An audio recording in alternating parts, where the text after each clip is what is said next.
आज हम चर्चा करेंगे नावों और धाराओं के मूल अवधारणा। मान लीजिए ये एक नदी है। धारा इस दिशा से इस दिशा में बहती है, इस दिशा से इस दिशा में बहती है और नाव भी इस दिशा में जाती है।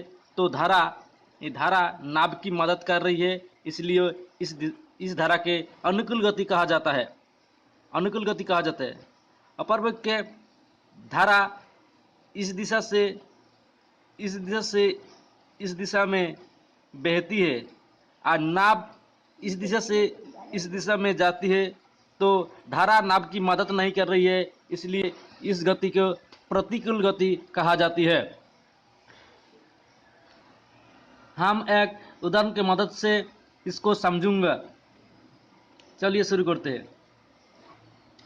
बीच में बोट स्पीड, नाव की गति, नाव की दोनों किनारे पर धारा को स्पीड, धारा को गति और धाराओं को दोनों किनारे पर down stream and out up stream. क्योंकि धारा नाव की मदद कर रही है, इसलिए इस गति को अनुकूल गति कहा जाता है। और धारा नाव की मदद नहीं कर रही है, इसलिए इस गति को प्रतिकूल गति कहा जाता है। एक उदाहरण की मदद से हम इसको समझाऊंगा। मान लीजिए नाव की स्पीड, मान लीजिए boat speed 5 kilometre per our, current speed और नाव को धारा को स्पीड 4 किलोमीटर पर आवर। तो डाउन स्ट्रीम क्या होगा? 5 प्लस 4 इक्वल टू 9 होगा।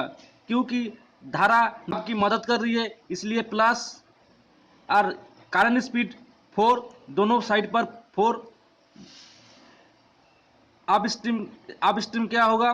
Boat stream minus current stream equal to 1। क्योंकि धारा नाव की मदद नहीं कर रही है, इसलिए घटाना होगा। मान लीजिए boat stream 4 kilometre per our, current speed 2 kilometre per our. Down stream क्या होगा? 4 प्लस 2 इक्वल टू 6 और करंट स्पीड इधर तो ताहले 4 माइनस 2 इक्वल टू 2 होगा। एक मैथ के मदद से हम इसको सॉल्व करूंगा। शांत जल में एक नाव की गति 10 किलोमीटर पर आवर, अनुकूल गति 18 किलोमीटर पर आवर। तो धारा की गति क्या है? मैं उस टेबल की मदद से सॉल्व करूंगा। बीच में नाव की गति,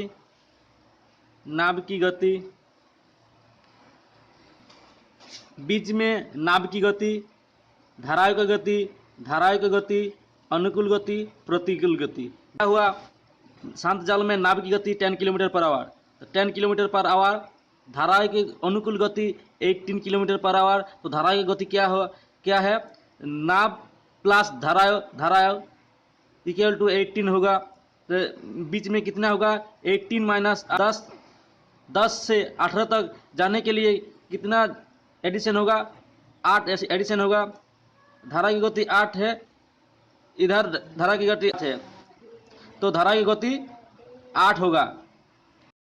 शांत जल में एक नाव की गति 7 किलोमीटर पर आवर।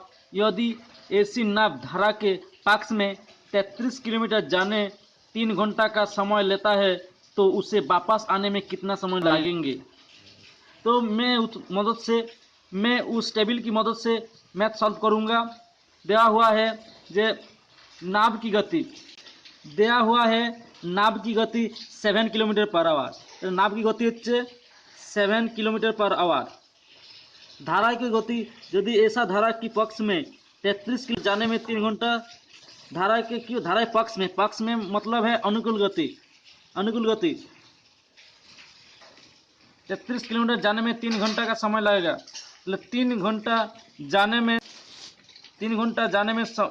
घंटा का समय लगता है 33 किलोमीटर जाने में। 1 घंटा समय लगता है 33/3 समान 11 किलोमीटर पर आवर। तो अनुकूल गति 11 किलोमीटर पर आवर। तो धारा की गति कितना होगा? 7 प्लस 4 समान 11। ये धारा की गति 4। तो प्रतिकूल 7 minus 4 equal to 3 kilometre per hour. 3 kilometre जाने में लगता है 1 घंटा। 1 किलोमीटर जाने में लगता है 1/3 और सेम डिस्टेंस 33 किलोमीटर। 33 किलोमीटर जाता है तो फिर आसने के लिए 33 किलोमीटर आना पड़ेगा। 33 किलोमीटर 1/3 इंटू 33 समान 11 आवर। तो वापस आने में 11 आवर समय लगता है, बार लगेंगे।